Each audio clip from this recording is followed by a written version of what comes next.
আসসালামু আলাইকুম বন্ধুরা। একটু সময় ব্যয় করে এই কথাগুলো শুনে নিতে পারেন, খুব উপকারে আসবে ইনশাল্লাহ। আজকে আমরা রিয়া সম্পর্কে কিছু গুরুত্বপূর্ণ কথা শুনব। নাম্বার ওয়ান, নামাজ শেষ করে উঠে যাওয়ার সময় জানতে পারলাম মেহমান আমার বাসায় চলে এসেছে। এজন্য মেহমান ঘরে প্রবেশ করা পর্যন্ত জায়নামাজে বসে থাকলাম। সম্পূর্ণ ইচ্ছাকৃতভাবে না হলেও অবচেতন মন চাইছে যে আমি যে নামাজ পড়ছি এটা আমার মেহমান দেখুক। এটি হচ্ছে রিয়া। নাম্বার টু, কেউ জিজ্ঞেস করলো আপনি কি করছেন। আমি উত্তরে তাকে বললাম আমি নামাজ পড়ে উঠে নাস্তা করতেছি, অথবা নামাজ পড়ে উঠে এখন রান্না করছি। এখানে শুধু নাস্তা বা রান্না করার কথা বললেই আপনার হয়ে যেত, কিন্তু আপনি সূক্ষ্মভাবে নামাজ কথাটা লাগিয়ে দিলেন। এটি হচ্ছে রিয়া।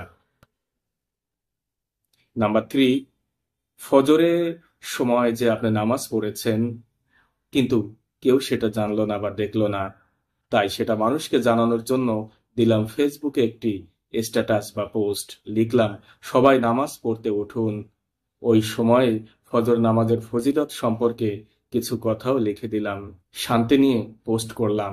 আমি জানি আমার এই পোস্ট কারোর ঘুম ভাঙবে না, তাও দিলাম। মোট কথা, নামাজের ব্যাপারটা সবাইকে জানাতেই যে হবে, এটি হচ্ছে রিয়া। নাম্বার ফোর, নফল রোজা রেখে দুপুরে বন্ধুদের সঙ্গে চ্যাটিং করছি। হঠাৎ তাকে জিজ্ঞাসা করলাম দোস্ত ভাত খেয়েছো কিনা, অথচ আজীবন বা কোনোদিনও আমি তাকে ভাত খাওয়ার কথা জিজ্ঞাসা করলাম না।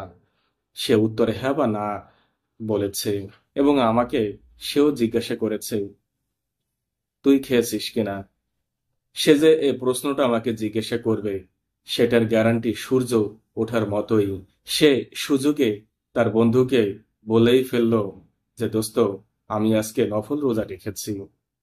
তার রোজা যে রেখেছে সেটা তার বন্ধুর কাছে প্রচার হয়ে গেল। এটি হচ্ছে রিয়া। নাম্বার ফাইভ, কুরবানির গরু কিনলাম। অফলাইনের আশেপাশের সবাই দেখলেও অনলাইনে বন্ধুদের সামনে তো আর শো আপ করা হলো না, তাই প্রাইভেসি পাবলিক করে সবাইকে দেখার জন্য পোস্ট করে দিলাম আলহামদুলিল্লাহ, ডান। এটি হচ্ছে রিয়া।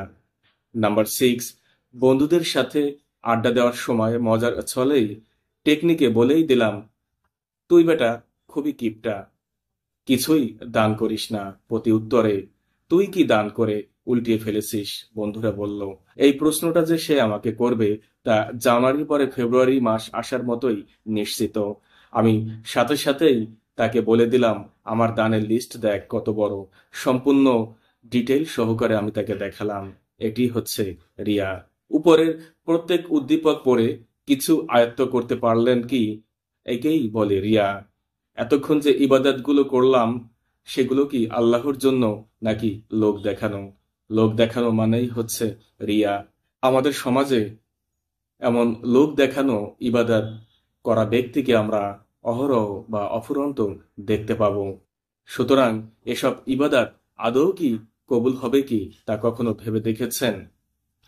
উপরোক্ত প্রত্যেকটি ইবাদত হলো রিয়া। আল্লাহ আমাদের রিয়া মুক্ত ইবাদতের তৌফিক দান করুন। আমিন। আসসালামু আলাইকুম।